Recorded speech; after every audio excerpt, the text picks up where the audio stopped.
이 몰골 허옇게 빠진 아저씨는 제정신이 아닌 게 틀림없어. 정말 아저씨랑 점심만 먹으면 10만 원 줄 거예요? 틀림없이. 이 여자는 어떤 여자일까? 어떻게 살아오다 나를 만나 이처럼 서글픈 식사를 하는 걸까? 어머, 농담 아니었어요? 나랑 밥 같이 먹어줘서 고마워. 아저씨는 같이 밥 먹을 사람 한 명도 없어요? 나랑 같네요. 아저씨, 저 기억해요? 경희.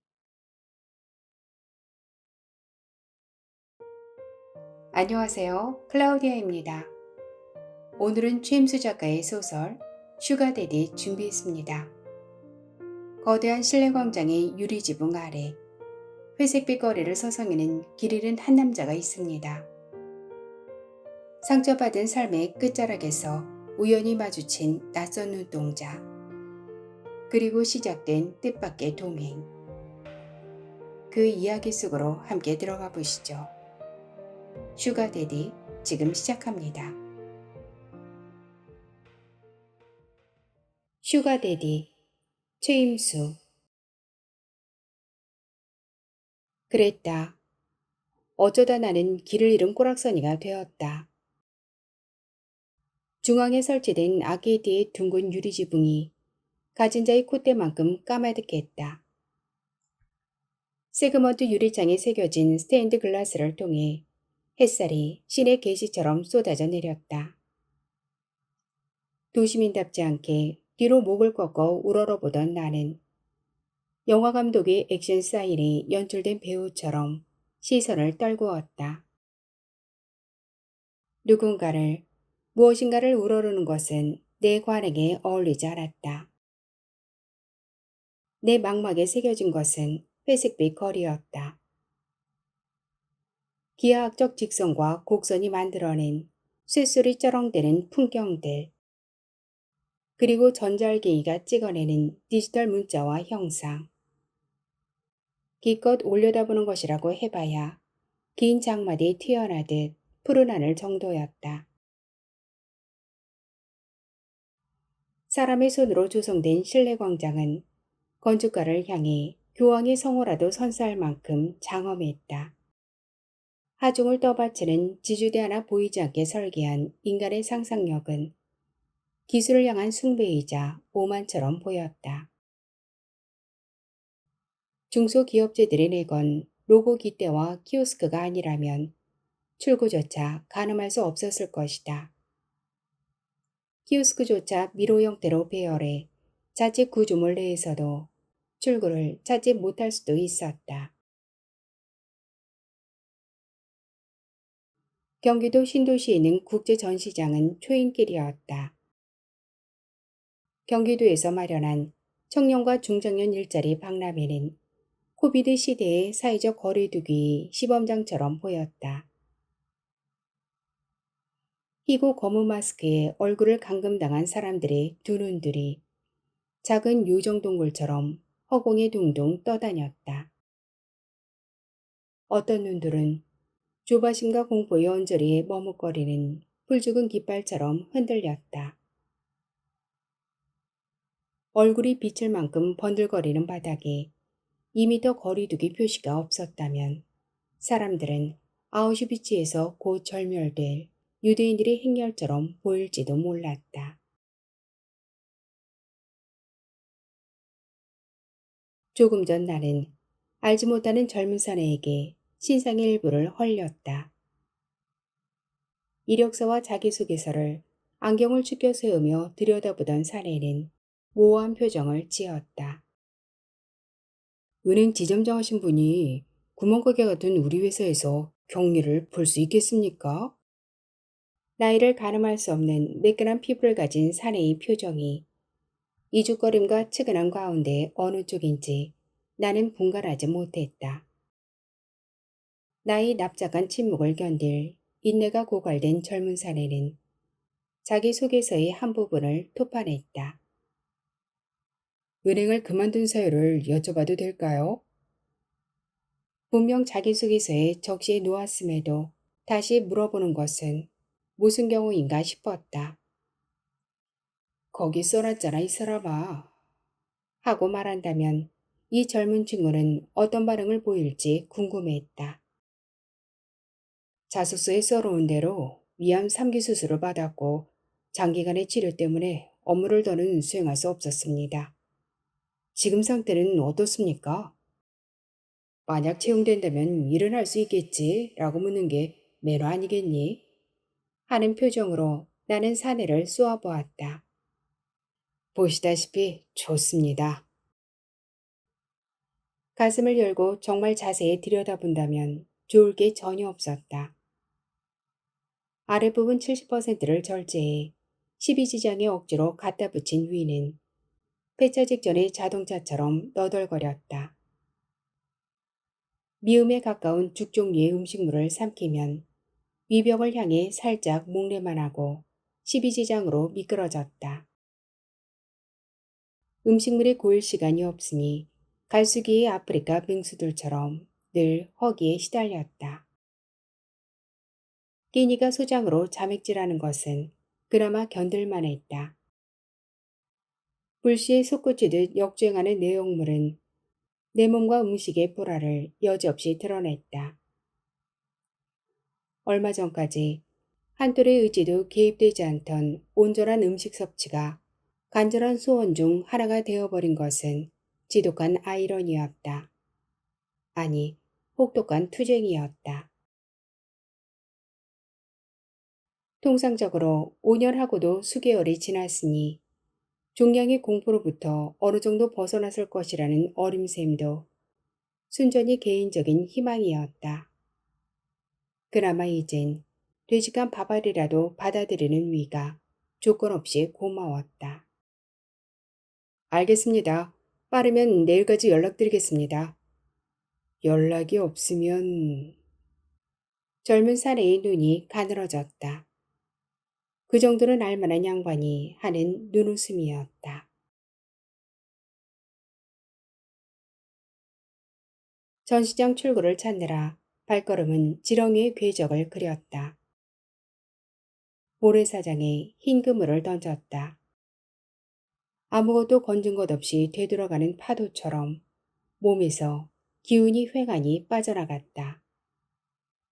여전히 익숙하지 않은 허기와 함께 진땀이 뒷머리 제비꼬리 부근에서 질적거렸다.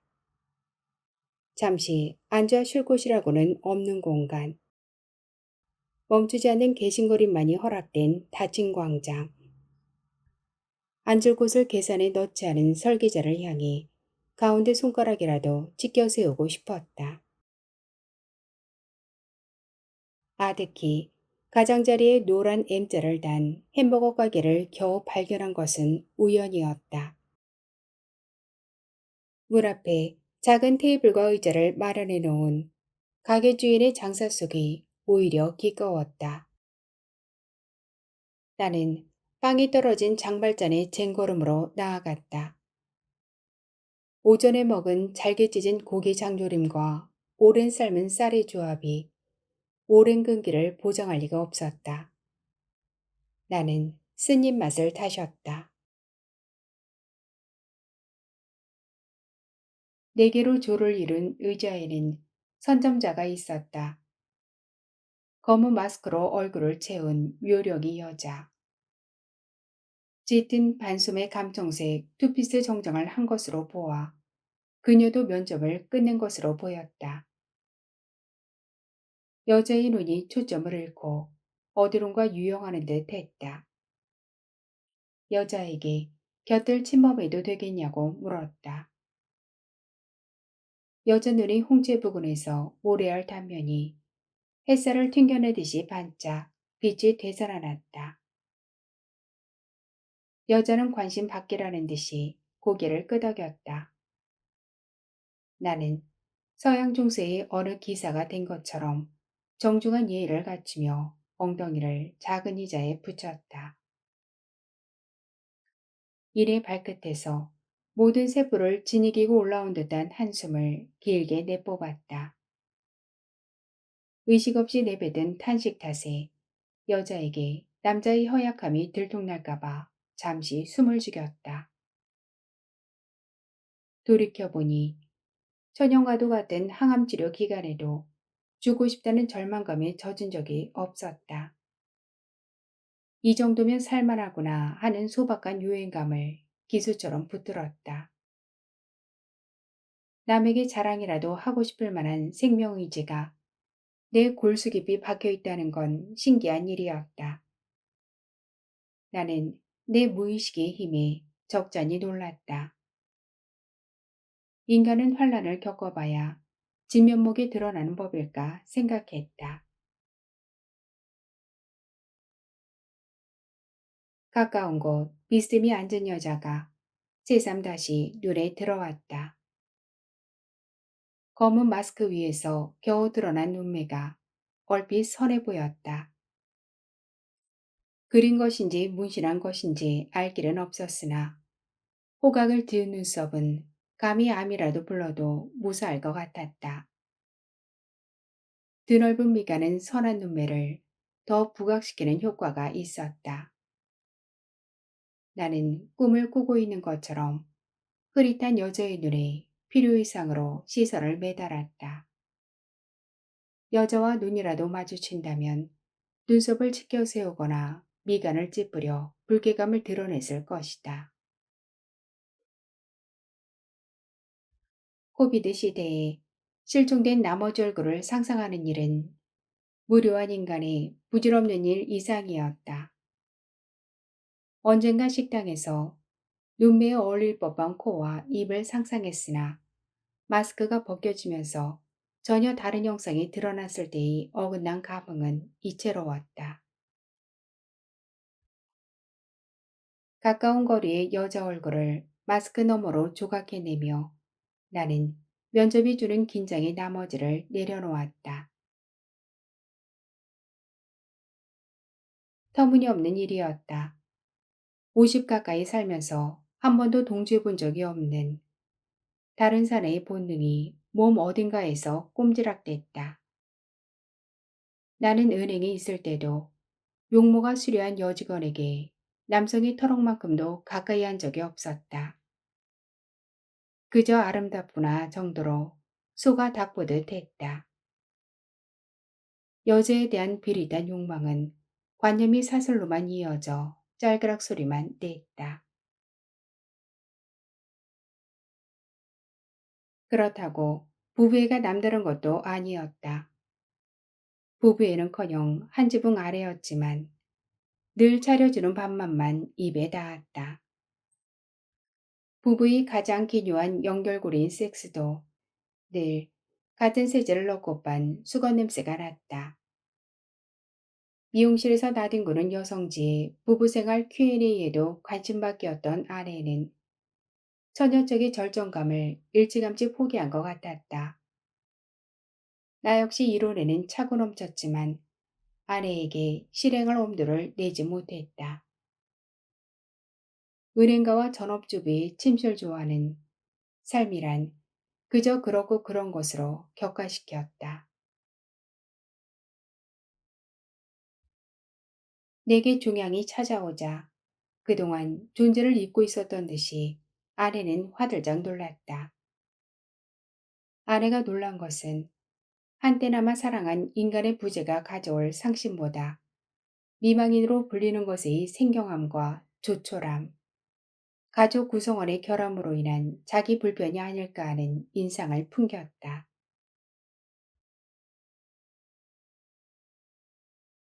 재발의 위험성은 있으나 통상적인 완치에 이르렀다는 주치의의 선언에 나는 그간 나를 위해 쓴 아내의 노고보다 또 다른 삶이 시작될지도 모르겠다는 쪽으로 생각했다. 또 다른 삶이란 일본의 누군가가 지어낸 조론이란 세태였다. 철학은 언어를 통해서만 가능하다던 비트겐슈타인은 명석한 인간이었다.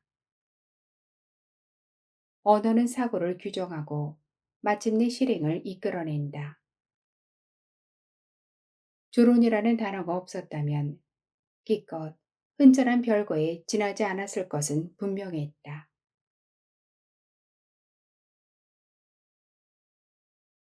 결국 나는 가족의 방치 아래 조론을 실행했다. 고등학교 대학을 다니던 아이들은 불행한 홍보보다 행복한 분리에 수능 탐사 문제의 해답으로 마킹했다.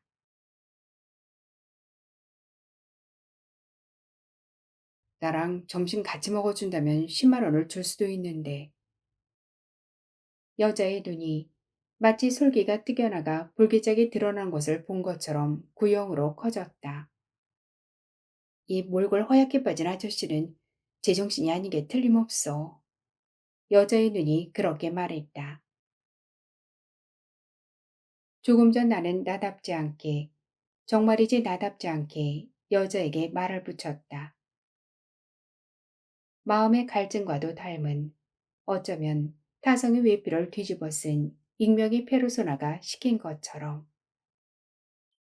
더구나 다시 암덩어리가 기지개를 켜 몸 구석구석 뿌리를 내린 내 끝무렵을 떠올리자 두려워할 게 없었다. 일자리를 구하러 왔나 보죠? 면접은 어땠나요? 가만히 있을 것 같아요? 몇 번째 면접인가요? 전직은 무슨 일이었나요? 끝무렵에 이르러 점심했나요? 라고 꼰대처럼 물었다. 여자는 여전히 심드렁하니 고개를 천천히 저었다.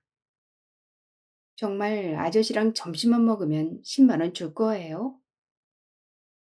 점심만이라고 여자가 힘주어 말한 것이 모종의 다른 의도로 해석될 수도 있었으나 나는 틀림없이 라고 말해 주었다.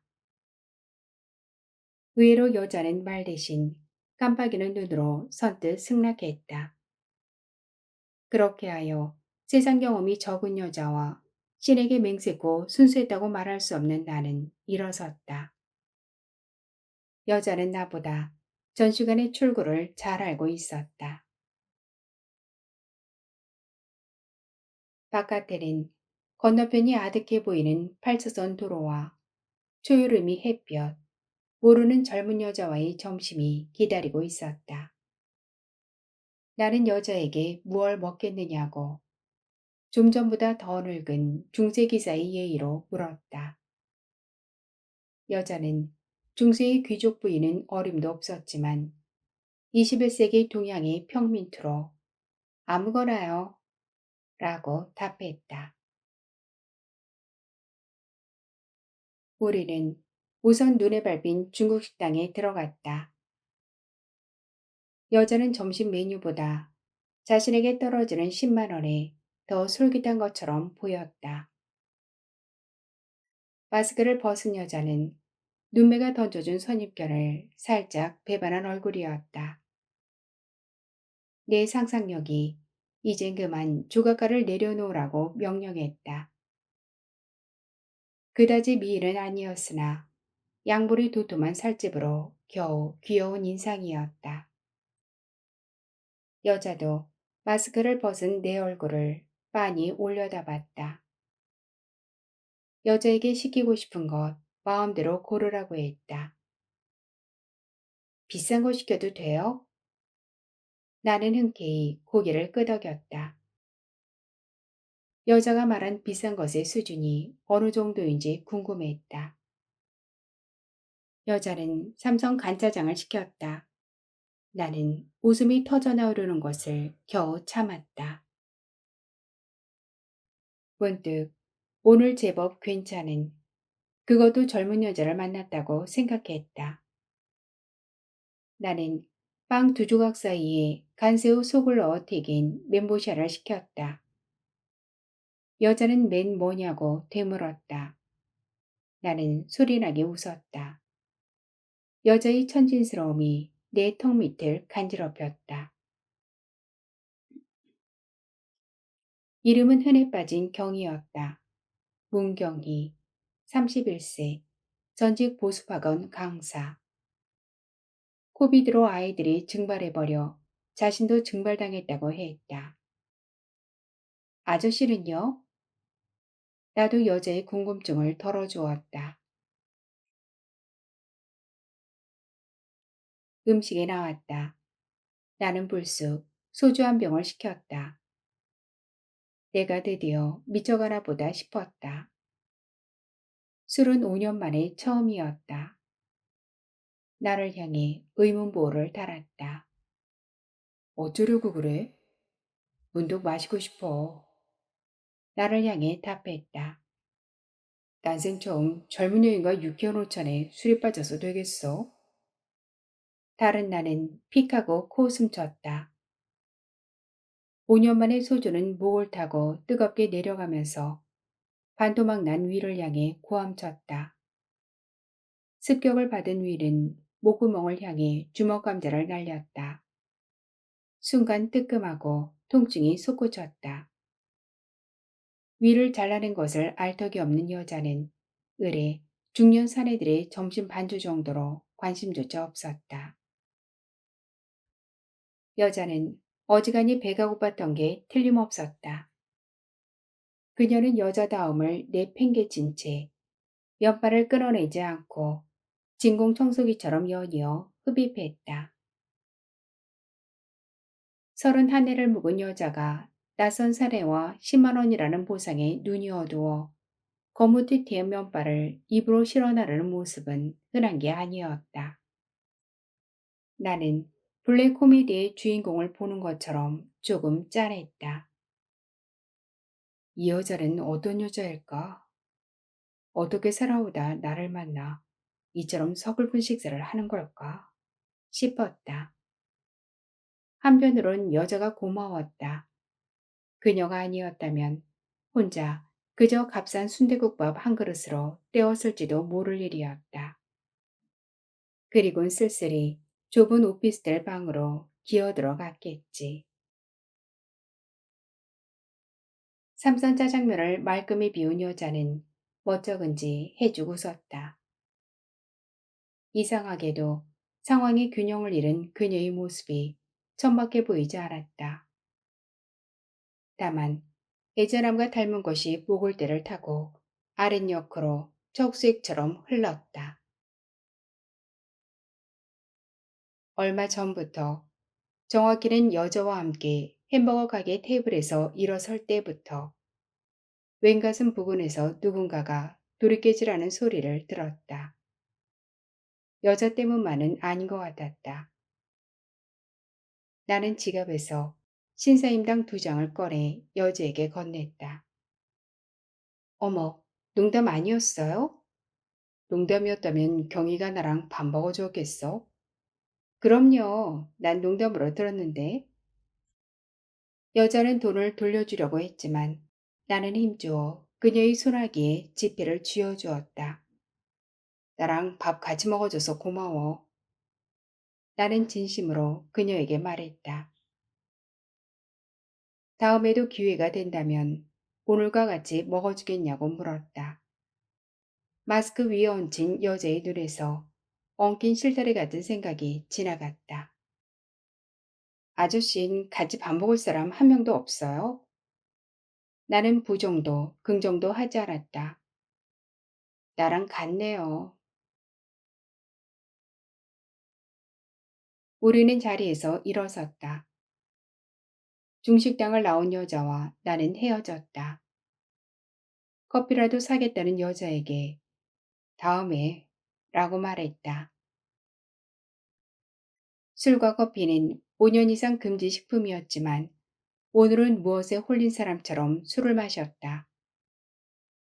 들뜬 기분에 마셨지만 2잔을 넘기지 못했다. 이것이 사달이 되어 다시 죽음의 터널에 들어간다 해도 무방할 것 같았다. 지하철역을 향해 걷고 있을 무렵 여자가 가던 길을 돌려 허겁지겁 내게 달려왔다. 연락처를 달라고 했다. 그러고 보니 다음 기회를 기대할 일이 없을 뻔했다. 나는 잠시 머뭇거렸다. 조금 전 오랜만에 가슴 부근에서 맹놀던 도리깨질을 떠올렸다. 짜장면 한 그릇을 다 비우고도 씩씩하게 웃던 한 젊은 여자가 생각났다. 그리고 그 여자가 바로 앞에 있었고 내게 연락처를 구하고 있었다. 나는 마지못한 척 그녀에게 이전의 지점장 명함을 내밀었다. 지하철 안에서 꼭 그래야만 했을까 자책했다. 그러나 곧 그러지 않았다면 더 자책하고 후회했을 거라는 결론에 도달했다.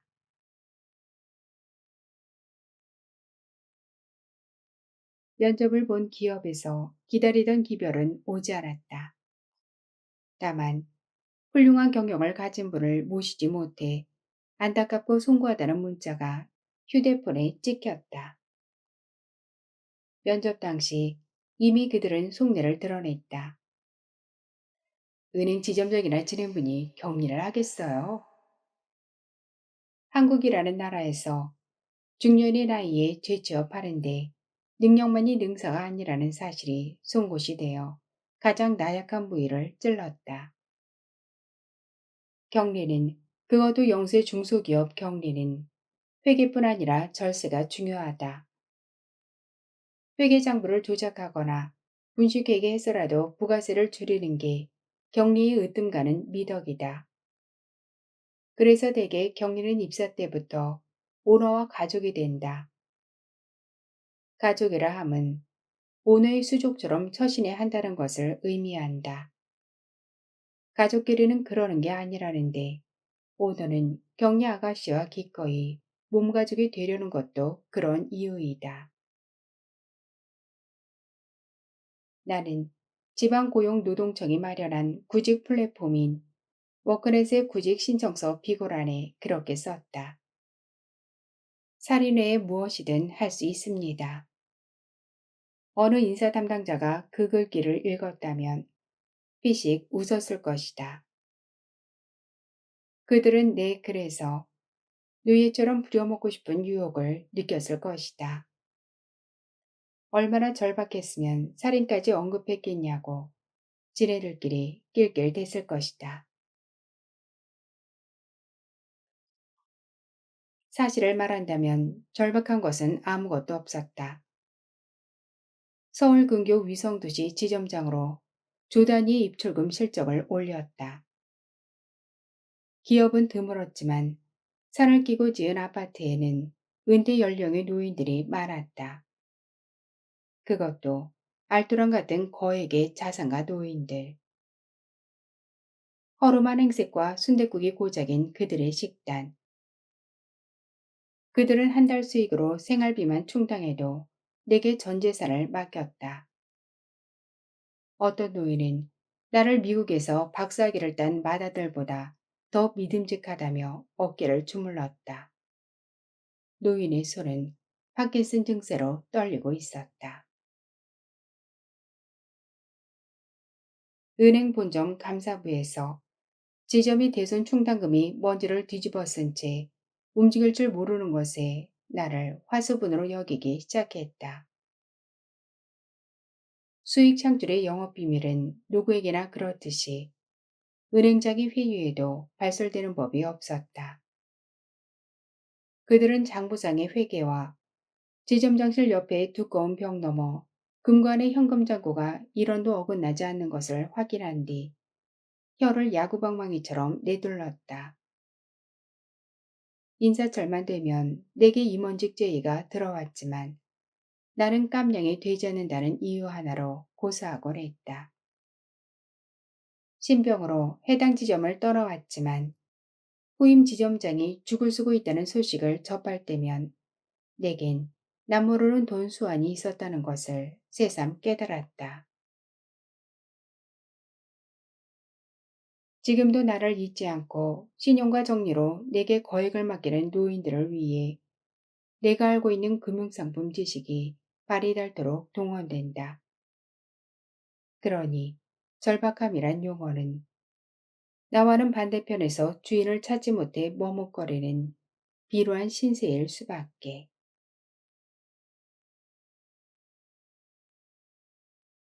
지방고용노동청 플랫폼 워크넷을 다시 열었다. 전직 은행 지점장. 원하는 직무는 회계 및 격리. 희망 월급여는 250만 원. 비고란에 다시 그렇게 썼다. 살인 외엔 무엇이든 하겠습니다. 나는 PC를 끄며 피식 웃었다.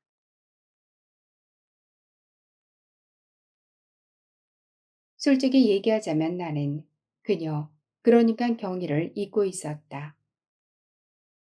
오피스텔에서 혼자 우중충한 몰골로 끼니를 때울 즈음 어렴풋이 생각나지 않은 건 아니었지만 시간이 지날수록 그녀의 이목구비마저도 떠오르지 않았다. 간절함이 없었다. 특정 장기의 대부분을 잃어본 사람이라면 이해할 것이다. 간절함의 에너지는 몸 안의 장기에 모두 쏟아부은 나머지 다른 곳에 쓸 여력이 없어진다. 한때 예기치 않게 심방과 심실이 드럼 소리를 냈던 것이 연분홍의 아지랑이로 남아있었다. 내게는 그것으로도 충분했다. 그로부터 몇 개월이 지났는지 모른다. 어느 날 휴대폰 진동이 울릴 때까지는. 아저씨, 저 기억해요? 경희. 문경이라고 말하는 여자의 음성이 뇌의 변형계를 파고들었다. 야외에서 모래로 그린 그림이 바람에 흩어져 형체를 잃어가던 기억이 필름을 되돌린 듯 형상에 뚜렷이 살아났다. 나는 겨우 아, 경이라고 했지? 하고 심드렁이 받았다. 이제 생각났냐는 여자의 말에 새 깃털만큼의 서운함이 읽혔다.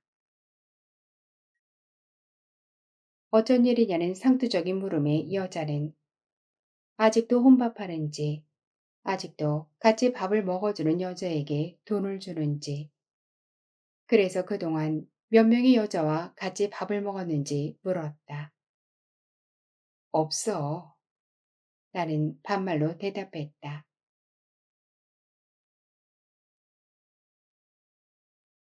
경유와 나는 그렇게 해서 두 번째 식탁에 마주 앉았다. 오피스텔 근처 중국 식당이었다. 그날처럼 그녀는 삼선 간짜장을, 나 또한 소주 한 병과 멘보샤를 시켰다. 경희는 이번에는 짜장면을 먹지 않고 젓가락을 내 앞까지 뻗어 멘보샤를 자주 끼웠다. 나는 마치 너 없을 때도 늘 이렇게 마셔 라고 말하듯이 호기롭게 소주잔을 입에 털어넣었다. 송곳으로 찌를 듯한 통각이 같은 부위에서 불꽃으로 터지며 주변으로 퍼져나갔다.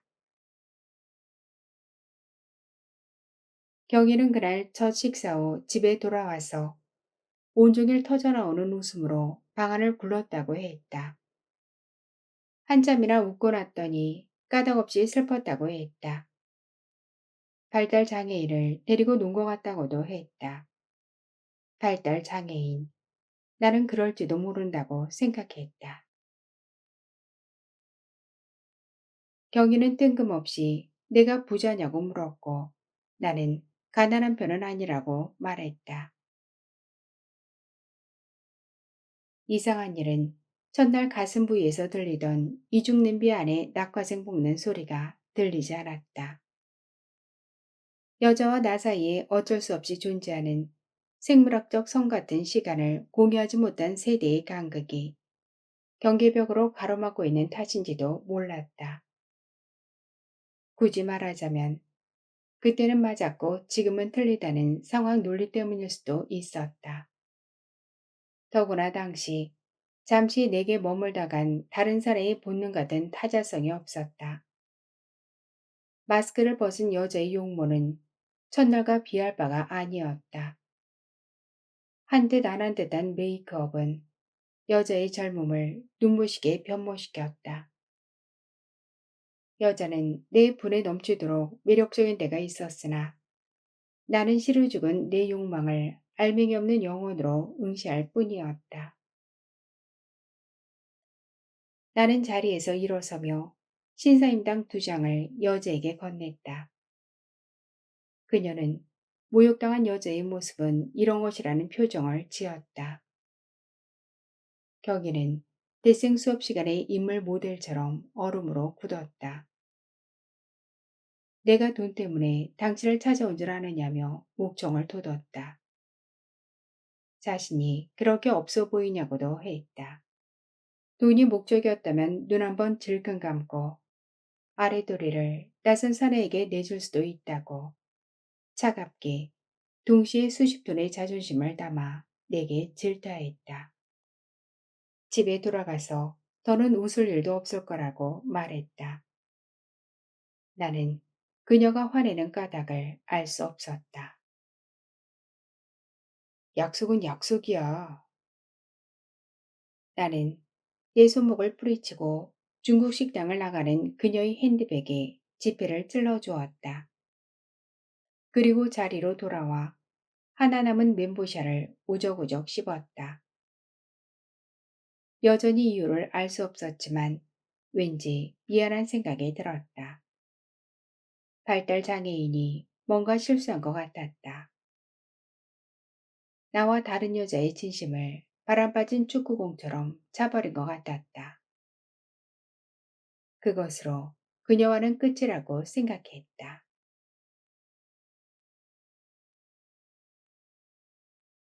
현재의 시간을 멈추지 않고 과거의 시간으로 밀어냈다. 그와 함께 오롯이 붙들고 있던 관념 일부가 형태와 향기 그리고 본질마저도 변화시켰다. 투병하면서 삶의 현재성에 던지는 희열보다 두려움의 표상이었던 죽음이 친근하게 말을 걸어왔다. 나는 20대 당시의 나를 떠올렸다. 망막으로 들어오는 세계의 모든 물상들이 내 감각세포들에 포획되어 밤하늘의 불꽃처럼 화사한 가능태로 발화했다. 모든 시어, 모든 형상 미학, 모든 음악이 담아내기에도 부족했다. 죽음은 아직 수억광 년이 우주 너머에서 습기른 석고처럼 도사리고 있었다. 현재의 삶이 던지는 유혹과 넘쳐나는 시작들로 나는 정면세포증을 앓았다. 나는 늘 볼이 붉은 사춘기 청년이었다. 셀린저의 호밀밭의 파수꾼에 열광했고 해밍웨이, 피츠제럴드의 거추장스러운 모든 껍데기를 벗어던졌다. 언제나 살아있음은 내 편이었고 타자의 죽음은 그저 스쳐 지나가는 풍경의 일부에 지나지 않았다. 나이를 먹을 만큼 먹은 지금 나이 든다는 것은 두려움의 대상이 익숙해지는 것과 다를 게 없다는 생각이 들었다. 언젠가 내게 죽음이 곁에 다가왔을 때 나이 든 사람들이 놀라지 않는 이유를 알 것 같았다. 그동안 시간은 내게 무엇인가로 채워 넣어야 할 빈 곳과도 같았다. 몇 번의 면접과 실패에도 굴하지 않고 계속 구직 신청을 이어나갔던 것도 얼마 될지도 모르는 인생의 범속함을 유지하기 위해서였다. 면접 결과는 늘 같은 내용의 문자로 되돌아왔고 그럴 때마다 이참에 살인 청부업이나 해볼까 하는 엉뚱한 생각도 했다.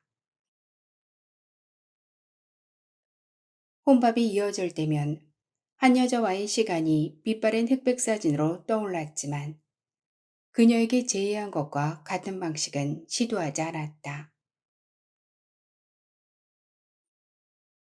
여전히 가릴 것이 많은 식단은 삶의 연속성에 대한 회의를 불러일으켰다. 내일은 폭음에 가까운 혼술로 내 운명의 시비나 걸어야겠다는 생각과 함께 나는 고독사의 주인공처럼 자리에 누웠다. 수면이 허약한 경계에서 서성일 무렵 휴대폰의 진동 소리가 울렸다. 여자, 아니 경희는 잔뜩 술에 취해 있었다. 아저씨, 지금 아저씨 집에 가도 돼요? 시각은 오전 2시를 넘어가고 있었다. 난감함이 죽은지 않은 파충류처럼 기회를 엿보고 있었다. 통속적인 사내의 욕망과 규범에 길들여진 시민의식, 다른 한편으로 쓰러져가는 생명력을 겨우 지탱하고 있는 사내 사이에서 잠시 길을 찾지 못했다.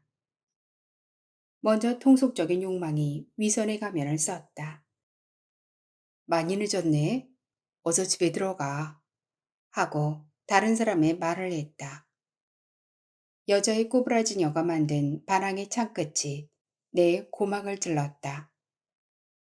싫어요. 지금 거기로 쳐들어갈 거예요. 술 취한 여자의 일방적인 행태에 수동적일 수밖에 없었다고 유사시 신문관에게 실토해야 할 것 같았다. 다시 진동음이 울린 것은 불과 몇 분이 지나지 않아서였다. 여자는 간판불이 꺼진 중국 식당 앞에 쪼그리고 앉아 있었다.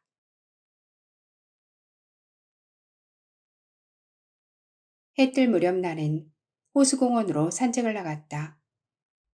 적당한 운동은 어떤 항암제보다 치료 효과가 좋아요. 주치의의 말이었다. 산책이라기보다 경보 수준의 걷기였다. 빠른 걸음으로 호반도로를 돌고 나니 40분이 조금 지나 있었다. 호수에서 불어오는 바람에 각막이 쓰라렸다. 간밤에 잠을 거의 이루지 못했다. 누군가가 내 침대에 누워있다는 사실이 거친 음식이 반쪽 위에 걸려있는 것처럼 거북했다. 더구나 거실의 카우치는 나를 숙면으로 이끌지 못했다. 오피스텔 1층의 편의점에서 생수 한 병을 사서 단숨에 들이켰다. 복부에서 물 내려가는 소리가 탱크에 캐터필러 구르는 소리를 냈다. 오피스텔은 다른 사람이 사는 것처럼 낯설었다. 마치 간밤에 우렁각시가 와서 집안을 중국 호텔로 개조시켜 놓은 것 같았다. 개수대에 쌓아놓은 그릇은 선반 위에 정리되어 있었고 음식 쓰레기와 분리수거 비닐이 주방에서 모습을 감췄다. 칸막이로 분리된 서재의 책상에 메모지 하나가 놓여 있었다. 아저씨 미안. 덕분에 잘 잤어요. 에이, 아무리 호라비가 사는 집이지만 그게 뭐예요? 10만 원 이상 이런 거 아시죠?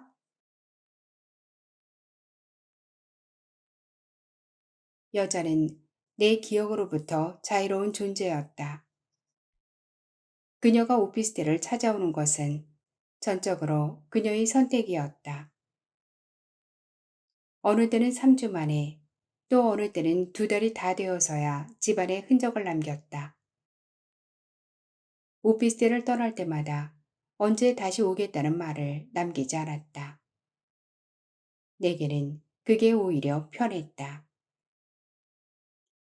여자는 언제든 올 수 있었고 언제든 아예 발걸음을 끊을 수도 있었다. 가끔 중국 식당에서 간짜장과 멘보샤를 먹는 일과 내가 돈 많은 노인들이 자산관리에 빠져 지방에 며칠 가했을 때에도 그녀는 묵은 빨래와 방청소 그리고 설거지 등 지방관리를 말끔히 해놓았다.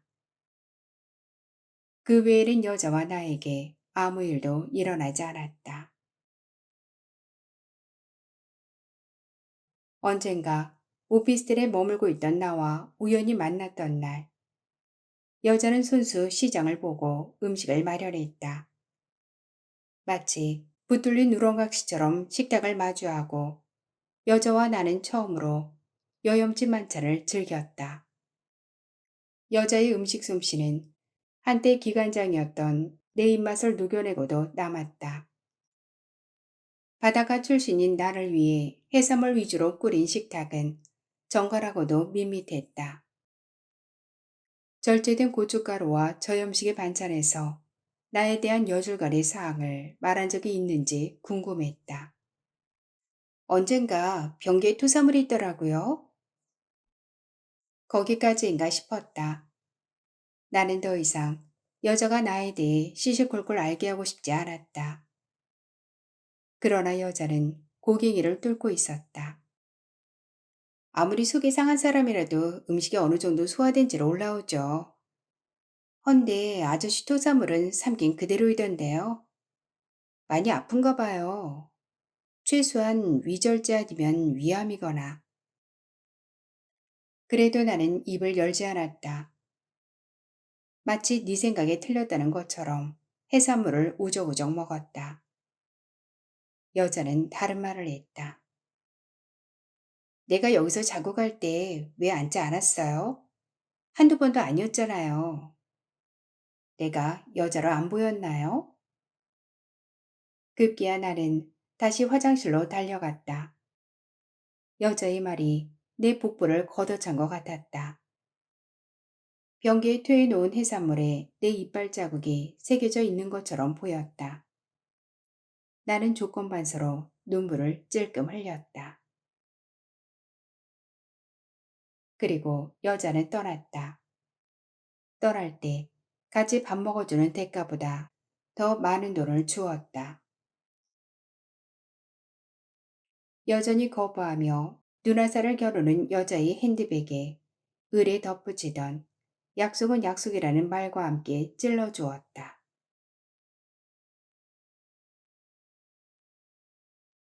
그리고 얼마 후 일어난 일은 달마선사, 아니 육조 해능조차 예상하지 못한 일이었다. 어쩌면 그것이 여자가 내게 하고 싶었던 말이었던 것 같다. 몇 달이 지났는지 기억조차 없었지만 그날은 작심한 것 같았다. 술에 취하지도 않았고 저녁거리를 위해 장을 봐오지도 않았다. 늦은 시각이었다. 잠의 문턱에서 감각들이 파편으로 흩어져 은하와 닮은 우주로 빨려 들어갈 즈음이었다. 문에 키번호를 누르는 소리가 났고 누군가가 집 안으로 스며들고 있다고 생각했다. 깨어나야 한다는 생각보다 잠의 수렁이 더 진득해 몸이 움직여지지 않았다. 잠결에도 비류기 스치는 소리와 작은 가방이 방바닥을 치는 소음이 들렸다. 누군가 이불을 걷어내고 내 곁에 몸을 뉘었다. 알몸이었다. 그때서야 나는 잠에서 현실의 오르탄 감각을 되찾았다. 잠시의 여유도 없이 내 사트로 누군가의 손이 닿았다. 무방비로 잠옷은 벗겨지고 오그라든 성기에 뜨거운 온기가 끼쳐들었다. 나는 눈의 벼락을 맞은 것처럼 눈꺼풀을 열었다. 성기에 피가 고인 것은 일순이었다. 입안에서 딱딱해진 것을 확인한 누군가는 다른 따뜻함으로 인도했다. 여자는 천천히 몸을 움직였다. 마치 레대강을 건너가는 망각의 사공이 젓는 노처럼. 나는 보았다. 한꺼풀 벗겨진 어둠의 살갗 너머 소름 돋는 여자의 실루엣을. 나는 스치듯 뇌리를 지나가는 한 단어를 분별했다. 겁탈은 사내만의 전유물이 아니다. 나는 지금 여자에 의해 강간당하고 있다. 그런데 이 쾌감은 무엇인가? 수컷의 생리는 항상 이런 것인가? 여자와 사내는 왜 이렇게 다른가? 나는 안구가 튀어나올 것처럼 어둠을 뚫고 여자를 쏘아보았다. 여자의 머리가 천천히 내 얼굴로 다가왔다. 여자가 얼음보다 차갑게 속삭였다. 18살 여자아이가 있었어요. 어느 날 하굣길에 납치를 당했죠. 아이를 찢어놓은 그 개새끼가 가면서 10만 원을 던졌어요. 10만 원을요. 아저씨는 착한 사람인 거 알아요. 그런데 10만 원이 늘 걸렸어요. 그 10만 원이 지옥보다 더한 내 악몽을 일깨웠어요. 아시겠어요? 여자의 손이 내 목으로 올라왔다.